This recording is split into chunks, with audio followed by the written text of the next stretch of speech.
Okay, it looks like we are live. Are you ready to have some fun, Lee? Sure, always. Okay. On today's episode of Playing Small is Cancelled, we have an absolute legendary treat. He's a best-selling author, chairman of Leigh Steinberg Sports and Entertainment Holdings, and the real-life inspiration behind the iconic film Jerry Maguire, No Big Deal. He's the American sports agent, philanthropist, and his impact on the sports entertainment industries is second to none, representing an astonishing 8 number 1 NFL draft picks and negotiating contracts that have collectively exceeded 4 billion. Big facts.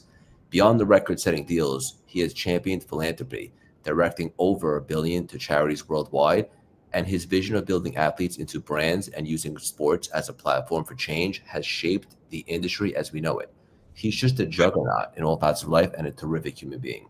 Please welcome the dynamic, trailblazing, and brilliant, the handsome Leigh Steinberg. How you doing, Lee? I'm doing great. I don't even know how to respond to that intro. We should just drop the mic right there, right? Yes. So I'm so pumped to talk to you. Heard so much about you, and I love the philanthropy stuff that you do, and just so dynamic. For our audience, in case you weren't familiar, do a deep dive, play catch up, check out all the stuff he's got going on, do all the things. You won't be disappointed. What I think is most valuable today is we just dive in and have an awesome conversation. But before we dive in, I have an icebreaker for you. Are you ready for me? Sure. Lee, how important is it for you to be connected to your mission? Oh, life is the mission. So it's absolutely critical. I think you have to have passion for whatever it is that you do. And I think you have to be values driven to understand. So my dad had two core values. One was treasure relationships, especially family, and the second was try to make a meaningful impact in the world and help people who couldn't help themselves. So being plugged in and having passion for that is critical. Beautiful. Two great core values. Yeah, especially with making an impact, and I speak from experience. Prior to reinventing myself, when I was doing well, but I wasn't aligned or connected to what I was doing. And as you go through time, you realize that success has a different meaning, and making an impact and contributing is a little bit more important than just accumulation, I would say. Well, I think that's right. I mean, I look at it that the real value in what I've done over these years is try to help fulfill young people's dreams, but also together we have athletes retrace their roots to the high school community, set up a scholarship fund, or work with the Boys and Girls Club or church. At the collegiate level, repay of a scholarship or enhancing the weight room. At the professional level, challenge each athlete to find something in their own life, Craig, that they would like to tackle, and then set up a charitable foundation with leading business figures, political figures, and community leaders to activate that program. So a work done just put the 200 single parent into the first home they'll ever own by making the down payment and outfitting it. But so it's absolutely changing lives. Beautiful. I know you speak often to a lot of ambitious students. What's something that you like to speak to them about that really connects with them? To hone your listening skills, to be able to draw out another human being cut below the surface and understand their deepest anxieties and fears and their greatest hopes and dreams. Craig, if you can put yourself in another person's heart and mind and see the world the way they see it, you can navigate your way through life gracefully. Perspective is a word that comes to mind. Yes. So it's listening skills, and because everything ultimately in life outside of physics or math tend to be about people interacting. And so if you can get a deeper understanding of how to fulfill the other person and what their needs are, it's going to help you. Beautiful. I love it. And that kind of finds a common thread. How can I help them with no agenda other than to take them to their next level? And you'll find that if you keep doing things like that, acts of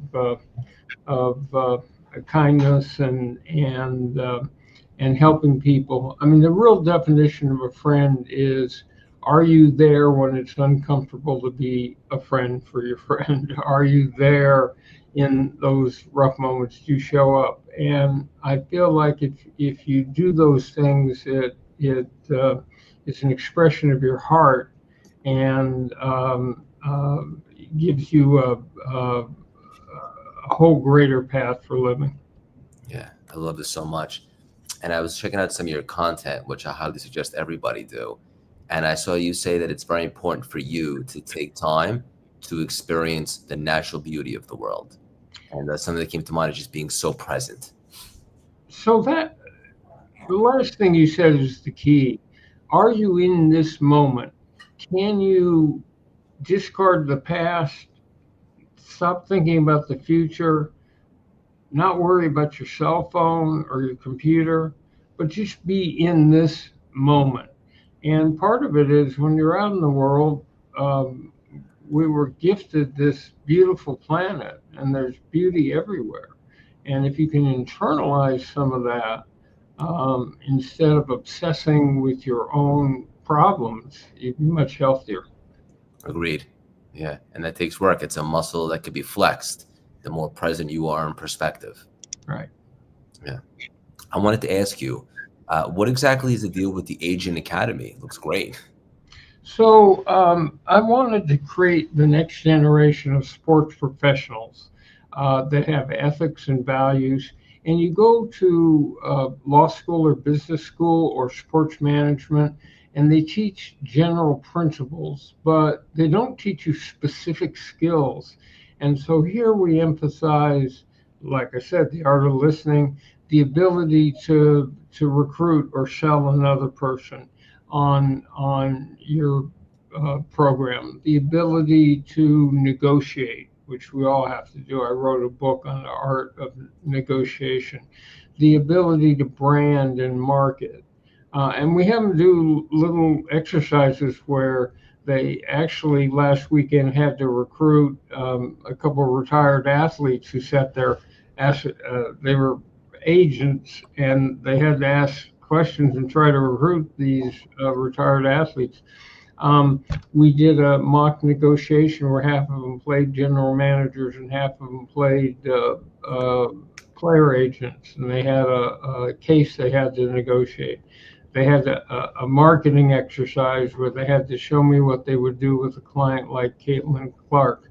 So we're trying to bring them along. We've done it probably 35 times from New York and Washington to Houston and Dallas, Ann Arbor, Michigan, Columbus, Ohio, and we did the last one here in Newport Beach. Love it. And you're still running it so people can still possibly get involved in future ones? Yes, we'll never stop. It we'll certainly have a couple that we had two last year, and we'll have a number this year. We also do sports career conferences, and so again, the goal is to give people specific training. And it's not just agency. You can work for a team, a league, a conference, an athletic department, sports marketing, media, events management, facilities management. There's a front office. There's endless amounts of opportunity in the world of sports. I love it. You wrote a book about it. You wanted the best of all time to do it. I know we could probably have a whole episode just on this, but maybe what's something that's been so valuable for you that's made you successful in how to negotiate effectively? Well, again, it's listening skills. It's research into the other person. It's figuring out what is going to be a win for them and how I can accommodate that with maximizing value for our own clients. So if you can create win-win negotiating, because the truth of it is that you'll negotiate with many of the same people over and over again. So we're in a really oral profession. We might announce a deal, it's never been signed, but you'll read in the paper that someone just agreed, but you know the deal will be the deal. And so it's all about integrity and your honesty, and being able to trust in the other person's word. Yeah. It's crazy nowadays when you see these new contracts and so forth. Obviously, inflation is just a different time than maybe it used to be. Even like in baseball, seeing like Otani's contract, it's just nuts. I mean, where is it going? At some point sooner or later, it looks like there's probably going to be $1 billion contract. Well, it's certainly so, but to understand this, you have to understand the explosion in television. Mm. So when I started, each team in the NFL got $2 million as their share of the national TV contract. Um, they brought new bidders in like Fox and TNT and ESPN. And now we're seeing even more with Netflix and Amazon. And the rights fees exploded. So you're going to have teams making $300 million just from national TV. So in all these sports, there's a rev split. So in football, it's 53% to management, 47% to players. And all they're doing is spending the money that's coming into the sport. So the owners are still making profit. Everything's there. I mean, the only thing that troubles me is I think you need to see the future generation of sports fans. And I would say 5,000 seats in a football stadium for every game and give them out to working people and kids and make sure that at the end of a season, you've at least seeded the future of 50,000 people who've seen the sport played live. I think we have to be conscious of that. But there's no economic problems today in these sports because there are luxury taxes and uh, salary caps that make sure that they're profitable. Yeah. So, and first of all, thank you for unpacking that. I'm sure there's a lot of people that don't even realize what goes into it. And I didn't realize that it's not that they're just paying so much more. They're just taking a piece of what's coming in and they've expanded their awareness in different platforms. It's just, it's crazy. Football, it seems like, is on another level compared to every other sport when it comes to viewership. Is that right? Yes. So um, football is not only the most popular sport, the NFL in this country by 2 to 1. It's the most popular form of televised entertainment. The majority of the top ranked shows last year, 61 out of 100, were NFL football. Really? 130 million people watched the Super Bowl. It's a lot. And just for the Kansas City Buffalo game the other night had 31 million viewers. In an age of diffused viewership with so many different options, that's a serious audience. It's a serious audience. That wasn't even a primetime game. I think it was a 4 o'clock game. Yeah, it was 4:25. Yeah. Based upon where you are, who's your team?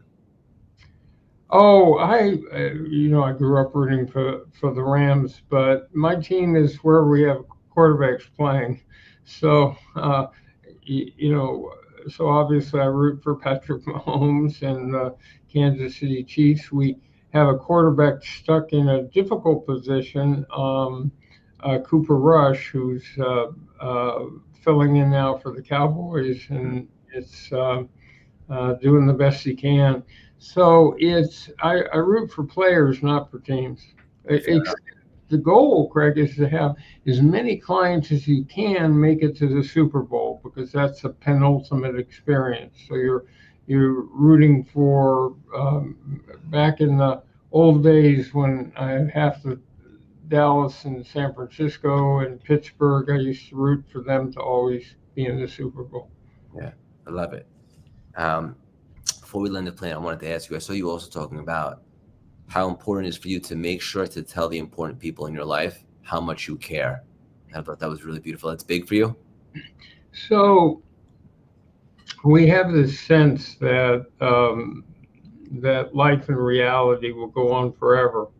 And a couple weeks ago, I just had a fellow that I met back in freshman English in 1966 and been friends with since then, die of cancer.